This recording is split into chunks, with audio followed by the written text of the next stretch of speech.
ఊరికైతే బయలుదేరిపోయాం కానీ హితమ్మ లేని లోటు బాగా తెలుస్తుందండి. ఎందుకో ఒంటరిగా వస్తున్నట్టు అనిపిస్తుంది. ఇంకా హితమ్మ అయితే ఊర్లోనే ఉంది కదా, ఇంకా ఇద్దరిని మేమైతే నేను బ్యాక్ సీట్లో కూర్చుంటాను అన్నాను కానీ మా హస్బెండ్ అయితే వద్దు ఫ్రంట్లోనే కూర్చో అని అయితే చెప్పారు.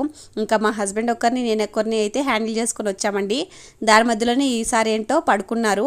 ఇంకా వచ్చే దారిలో మేమైతే ఫుడ్ అయితే తినేసి వస్తున్నామండి లంచ్ టైం. ఇంకా వచ్చి రాగానే చూస్తున్నారు కదా వాళ్ళ నానమ్మ ఎంత హ్యాపీగా ఫీల్ అవుతుందో చింటూ బిట్టుని చూసేసి. చింటూ కంటే ఎక్కువగా బిట్టుని ఎప్పుడెప్పుడు చూద్దామా అని చెప్పి మార్నింగ్ ఇంకా వెయిట్ చేస్తుంది. బయటే నిల్చుకొని కూర్చొని అలా వెయిట్ చేస్తూనే ఉన్నిందనమాట. మేము వచ్చేసరికి ఎత్తుకునింది.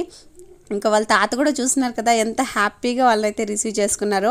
ఇంకా హితం అయితే వచ్చి ఇక్కడికి ఒక 1 వీక్ నుండి మాకైతే కాల్ కూడా చేయలేదన్నమాట, ఒక 4-5 డేస్ నుండి. ఇంకా నేనైతే చాలా మిస్ అయ్యానండి హితిని అయితే నిజంగానే. ఇంకా వచ్చి రాగానే కాసేపు అయితే హితిని ఎత్తుకుందాం అనుకున్నాను కానీ హితి అయితే అంటే వచ్చిన వెంటనే రాలేదన్నమాట నా దగ్గరికి. ఆ తర్వాత అయితే వచ్చిందండి. వీడియో